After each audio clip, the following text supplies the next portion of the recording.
এটা ভাল খবৰ আহি গ'ল আপোনালোকৰ সকলোৰে বাবে।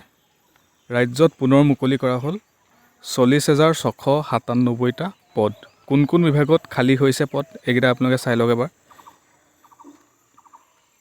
তৃতীয় বৰ্গৰ বাবে পদৰ বাবে গঠিত ৰাজ্যিক পৰ্যায়ৰ নিযুক্তি আয়োগত আছে 7,650টা।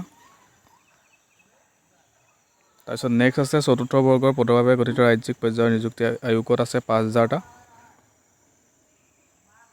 অসম লোকসেৱা আয়োগত আছে 1,208টা আছে। প্ৰাথমিক শিক্ষা সঞ্চালকালয় ইয়াতে আছে 10,050টা। নেক্সট আছে মাধ্যমিক শিক্ষা সঞ্চালকালয়, ইয়াতে আছে 9,717টা আছে। নেক্সট যদি চাই তেতিয়াহ'লে অসম অভিযন্তা সেৱা নিযুক্তি পৰিষদত আছে 343টা আছে।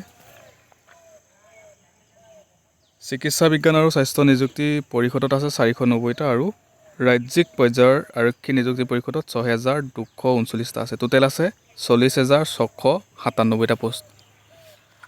চ' বহুত ভাল খবৰ। যোনখিনি ADAR এক্সামত উত্তীৰ্ণ নহ'লে তেওঁলোকে এইকেইটা পোষ্টৰ বাবে আবেদন কৰিব পাৰিব আৰু অতি সোনকালেই নিযুক্তি এডভাৰটাইজমেণ্ট মুকলি হ'ব বুলি কৈছে। চ' বহুত ভাল খবৰ, আপোনালোকে প্ৰিপেৰেশ্যন কৰক আৰু ভিডিঅ'টো সকলোকে শ্বেয়াৰ কৰি দিব। ধন্যবাদ।